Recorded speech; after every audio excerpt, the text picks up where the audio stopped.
Hi, I'm Dr. Rob Young. I'm a cellular microbiologist, and I want to share with you something that I think is very incredible. It's an experiment. What I have here is my light meter, and what I'd like to demonstrate is the importance of salt and how we need to include more salt in our diet, and how significant sugar destroys the energies of our bodies, and how we need to eliminate sugar out of our diet. So I'd like to start out by taking some water here.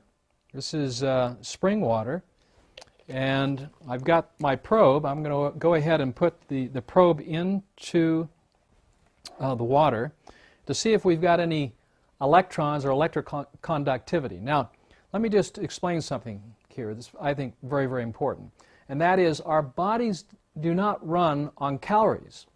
They do not run on carbohydrates or proteins or fats. Our body runs on electricity. It runs on electrons. And so when we eat food for its electrical potential or its electron concentration.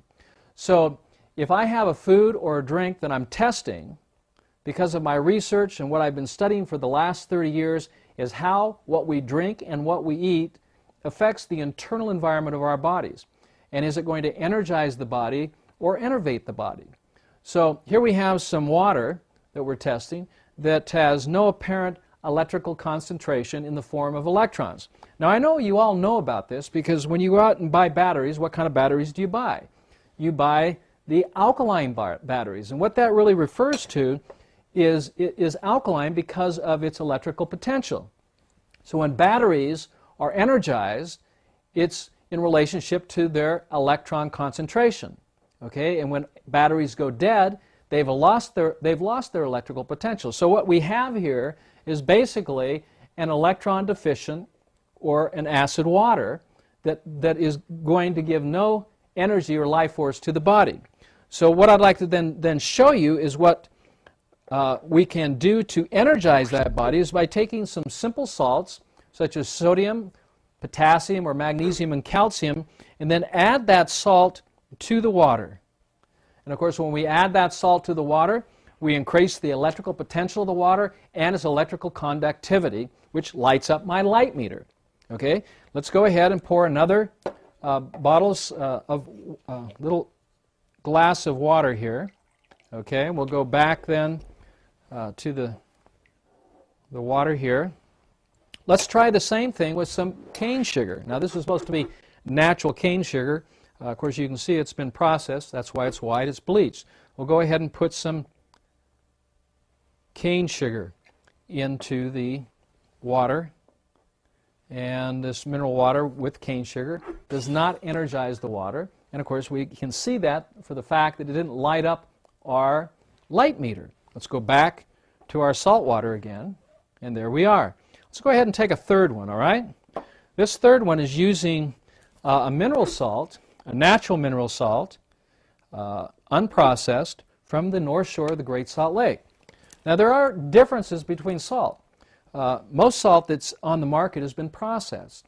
It's been demineralized. Now, this product here, which is a liquid salt, has not been demineralized. So it's a whole salt which contains over 72 natural minerals. We'll go ahead and put the probe, the light probe, into the water. As we can see, it did not light up our meter. So we're going to go ahead and spray a little bit of this mineral salt, which increases electrical conductivity in electrons. Therefore, we have our light once again. Let's go back then to our saltwater solution of magnesium, calcium, potassium, and sodium.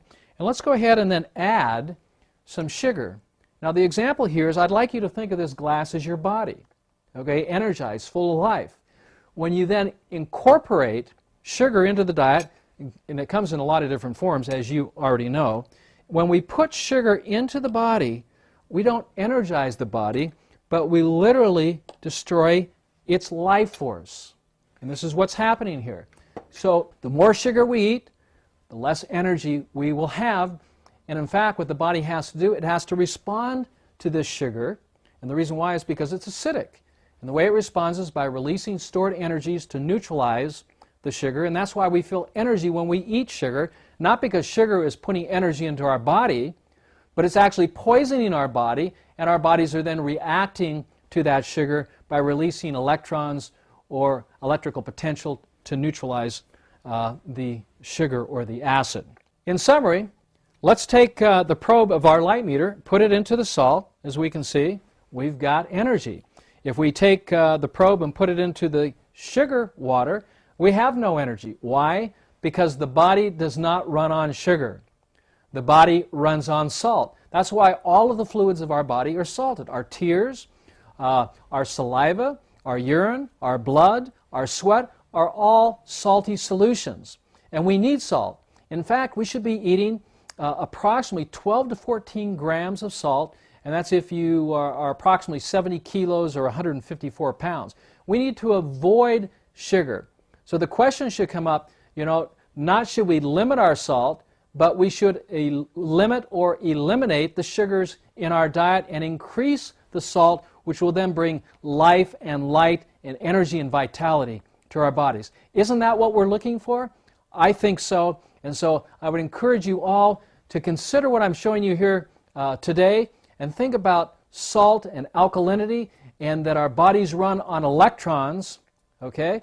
Not calories, not carbohydrates, not proteins, not fats, but the electrical energy or the electrons from that food. And when we can put more electron-rich green foods and green drinks into our diet, this is when we literally energize our bodies, and we become healthier, we become more fit, and this is what I have found in my cellular research. So I share this with you so that you can then apply these principles to help energize and revitalize your body.